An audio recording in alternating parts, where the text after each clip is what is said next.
इतिहास, श्रद्धा आणि अविश्वसनीय जिद्द यांचा ज्या ठिकाणी संगम होतो ते 12 ज्योतिर्लिंगांपैकी पहिले ज्योतिर्लिंग सोमनाथ मंदिर.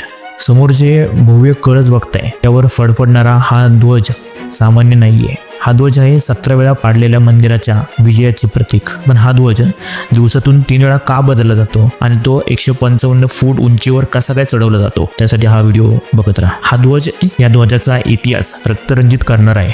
सोमनाथ मंदिरावर गजनीच्या महमूद पासून ते औरंगजेबांपर्यंत अनेक आक्रमणांनी 17 वेळा हल्ले केले. प्रत्येक वेळी मंदिर विध्वंस करण्यात आले आणि आक्रमणांनी हा ध्वज खाली खेचण्याचा प्रयत्न केला. पण प्रत्येक हल्ल्यानंतर भारतीय राजांनी आणि लाखो भक्तांनी जिद्दीने हे मंदिर पुन्हा उभे केले. 1951 मध्ये सरदार वल्लभभाई पटेल यांच्या संकल्पनेतून आजचे हे भव्य असं मंदिर या ठिकाणी उभे राहिले.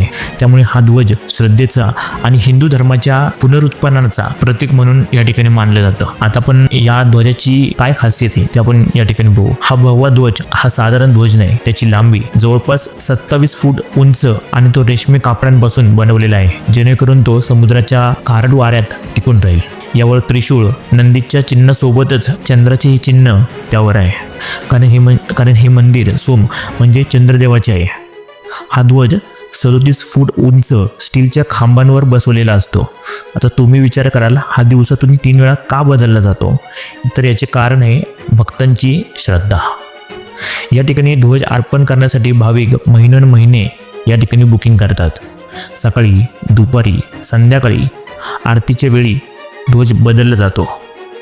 155 फूट शिखरावर म्हणजेच सुमारे 15 मजली इमारतीच्या उंचीवर ध्वज बदलणे हे खूप मोठे आव्हान आहे. ध्वजी नावाच्या प्रशिक्षित कर्मचारी मंदिराच्या खालून शिखराच्या टोकांपर्यंत अगदी स्वतःचा जीव धोक्यात घालून कोणतीही भीती न बाळगता, भर वारा, पाऊस किंवा ऊन असो, ही सेवा कधीच थांबत नाही. जुना ध्वज आदराने उतरवला जातो आणि नवीन ध्वज फडकवून जय सोमनाथचा जयघोष करत, ही फक्त सेवाच नाही तर ती श्रद्धा आहे.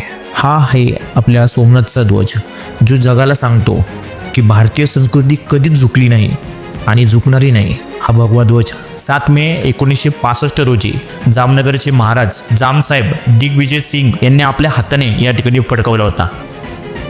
आता जाता जाता एकच सांगतो, ध्वजाच्या जवळच एक बाणस्तंभ आहे. त्याचा देखील इतिहास, संपूर्ण मंदिर आणि संपूर्ण दर्शन प्रवास, ह्या सगळ्या गोष्टी आपल्या कशा पद्धतीने झाल्या त्या संदर्भात आपण व्हिडिओ केलेला आहे. तो देखील व्हिडिओ नक्की बघा आणि या सगळ्या गोष्टी कशा वाटल्या त्याचा, आणि तुम्हाला सोमनाथ मंदिराच्या या ध्वजाचा इतिहास कसा वाटला कमेंट्समध्ये हर हर महादेव नक्की लिहा आणि हा व्हिडिओ जास्तीत जास्त लोकांपर्यंत पोहोचवा. जय सोमनाथ.